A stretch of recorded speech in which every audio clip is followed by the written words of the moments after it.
Hey everybody, how's it going? This is Cliff Merrill from toneslinger.com, and today we are going to talk about chords. And not just chords and not just chord progressions, which we've all heard about, but how to make a chord serve you instead of you just serving a chord. And I'll talk more about what that means here in a little bit. But first, it's all centered around the way we practice and the way we learn new chords. A lot of times if somebody's trying to learn a new song, a lot of times they'll just get a chord sheet or get some sheet music, and they'll sit there and they'll plunk through the chords and play it. Like, let's just say a simple G-C-D progression where you're just playing a song. All it is D, and then goes to C, and then goes to G. And what we'll do is we'll sit there and we'll practice and train that muscle memory into the fingers to go in between those three chords. And it's good if you're just learning one song, but you want to be able to play as many songs as possible. And so the new chords that you learn in songs, you need to make those chords serve you so you can use them in other places, not just in certain songs. Here's another example. Let's say you know an E chord really good, and you know an A chord really good, and you know a B chord. Well, this is the 1-4-5 for the key of E.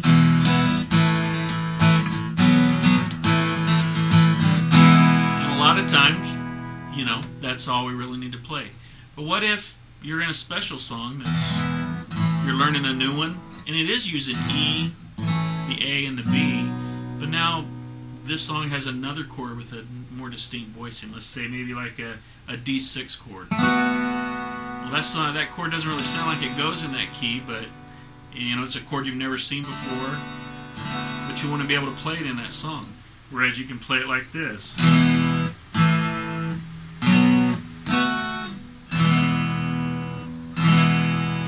So those would be the four chords, and maybe the progression would sound something like this.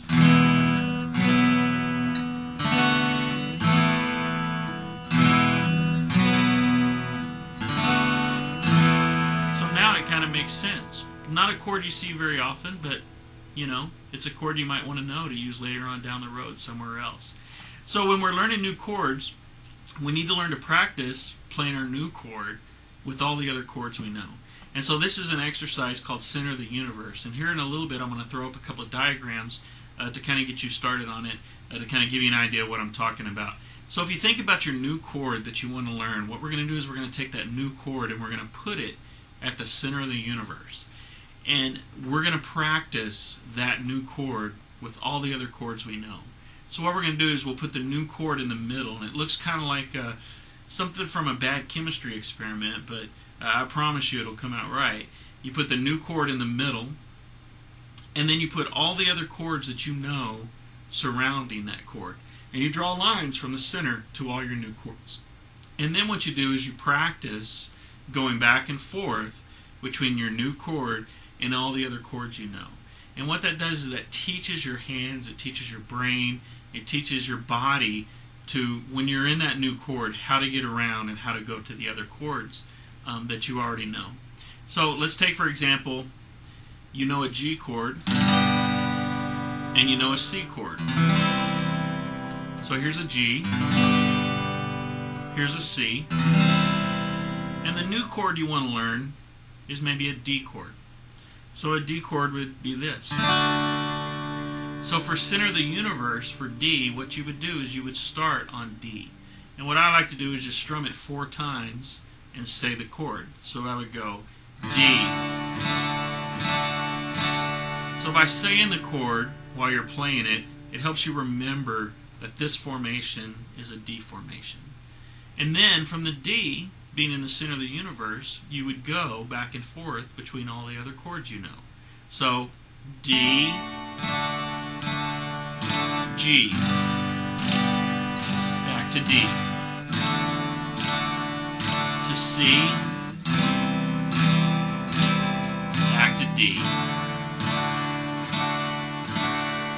And that's the center of the universe for 3 chords. Now what if you knew a lot more chords? Let's say we knew a bunch of other chords and we were trying to learn a new chord, E. Well, what we would do is we would play E, D,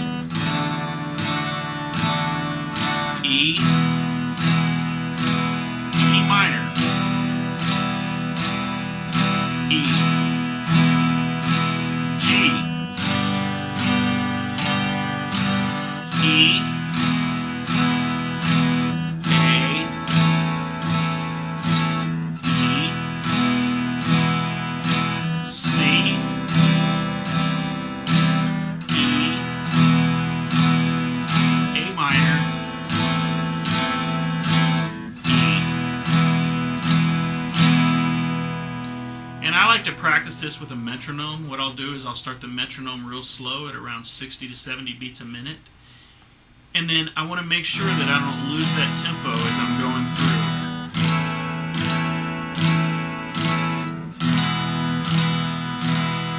through. If your right hand doesn't have to stop strumming in rhythm while you're changing, then you got that part learned at that speed and you're ready to speed up and maybe take your metronome to 90 and then to 100 and 110 and then maybe 120, and maybe you set a goal for yourself. Do you want to be able to do it like around 150 beats a minute? So you'll get to a point when you practice that you set goals for yourself. And all right, for this practice session, I'm going to increase it by 15 beats a minute or 20 beats a minute.